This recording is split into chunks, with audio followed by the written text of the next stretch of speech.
I'm Geoff McGhee. I'm the multimedia editor at Le Monde Interactive, the newspaper website in Paris, France. Okay, and you gave a presentation here about the future of infographics, and one thing you talked about is the infographic as a dashboard. Could you explain what you mean with that? Well, dashboards are a very common concept in the business world, where I think it's partly a security blanket for executives to feel that they've got their finger on the pulse of the different aspects of the company. And so, in a sense, we think that there's some logic to bringing a visualization like that to news for the general public to sort of keep an eye on major market or economic indices. Yet at the same time, I don't want to oversell how useful a dashboard is going to be, because even when you look at the economic crisis, people talk about, I've read some articles that have suggested that if we had the right kind of warning systems, we could have avoided all this. But I just don't think that's, I'm not an expert on these things, but I don't necessarily think that's true, because I think that when people when they cheat or when they deceive, when they hide things, that information is not just out there. Now, we knew the subprime crisis was huge. Subprime problem, I should say, before it became a crisis. But I don't know that we knew that it was going to become what has been happening now, the Great Recession. Part of the job we have to do as journalists is not just repeat what's given to us and put it out there the way a dashboard would, obviously, but also to look between the lines and try to figure out, to verify. Because a dashboard would pull just data from a source and would mesh it up graphically, maybe with a map or with a I think that's going to be a really huge part of online information. I don't know if I want to go so far as to say journalism.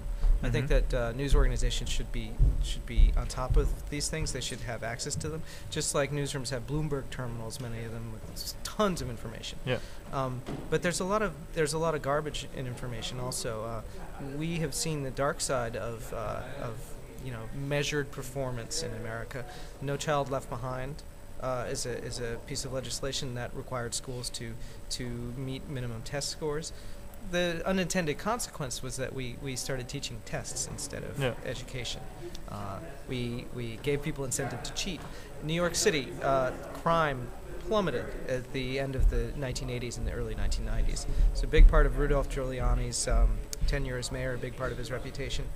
A lot of that came from a very aggressive data gathering effort throughout the precincts of New York.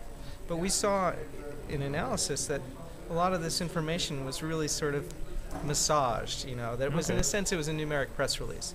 And I don't see any reason to believe that the Obama administration, which has promised to be fully open and to set up a data.gov API where we can you're still basically taking press releases and repeating them. Even without looking at them first.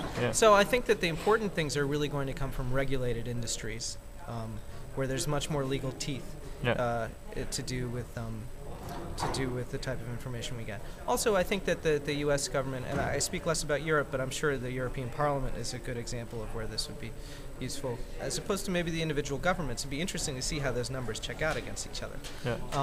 But to the extent that there are civil servants and non-political regulators who've been wanting to share this information for a long time, scientists working in climate change, I think that could be just extraordinary. Do you see a difference between the States and France? Because in the States has a history of being very open with information, and in Europe it's less, I think. For example, in the Netherlands you cannot draw from the police information about which crime was committed where. And in the States you have maps that show how many murders there are in LA in that neighborhood. How is that in France? I don't know. I would get the sense that maybe in Europe people have a lot more privacy, that privacy protections are much stronger than in the United States. And I think that might be partly the reason that there's this sense that, well, the parties that are involved in this, we don't need to disclose that.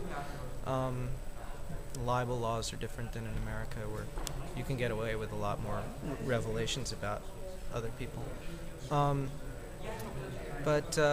No, I think Europe actually, because of all these extra governmental organizations like European Union and the need to synchronize all these economies and all the movements of commerce and communication, I think there'll probably be even more information in Europe, and it'll be even more challenging to try to make sense of it. Does Le Monde have plans to do something like the New York Times, like API, or do things with data feeds? That's a good question. I actually don't know. Le Monde, the newspaper, and Le Monde as an organization is somewhat behind the New York Times in terms of embracing company-wide internet culture. But that said, the Le Monde Interactive is as innovative and dynamic an internet news company as I've ever seen.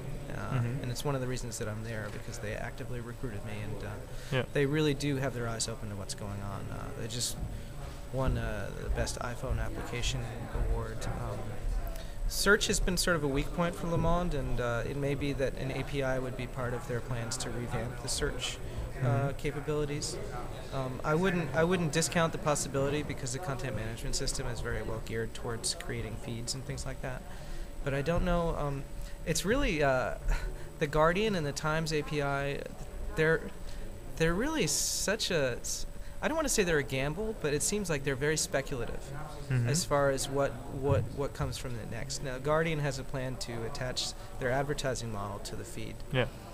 The API, Then serve ads with data. Yeah, I guess that you can show, because they've added the full text to their RSS feeds, which is something that always frustrated me about RSS feeds. It's like, I don't need more headlines. I want to read. Yeah. Think about what Nigel Holmes said about, I actually like reading long articles, and I like reading long articles on my iPhone. Yeah. Who knew? Except my thumbs get tired after a while. Read a great article about Iceland in Vanity Fair by Michael Lewis, the financial writer. I emailed it to myself so I could read it on my iPhone. Okay, It's a great experience, great article. But anyway, I think we'll be talking about the return of reading in a few years when flexible displays and handheld things get better. Okay. But anyway, as far as data visualization, I think the best work is either happening at the New York Times, the Washington Post, LA Times, a couple other places, or it's happening outside of journalism. It's happening, from statisticians, researchers who are doing incredible work, internet artists. There's a guy named Aaron Koblin who was studying I think he was in art school or maybe tech school. I think it was like film school or something in California. He charted all of the flight trackers of every flight in North America for a day, and he ran it through processing, and then he took the processing output and he ran it through After Effects. And so much post-processing that went into that. It's really labor-intensive and doesn't translate well doesn't scale to a news application. But that might be just because he had to create all the middleware for something that in the future you just go, and then a year after that we'll be sick of it. Stop turning information into beautiful comet trails. But there's enormous potential there, and I think that we need to, in the news industry, we need to figure out how to take that data visualization movement and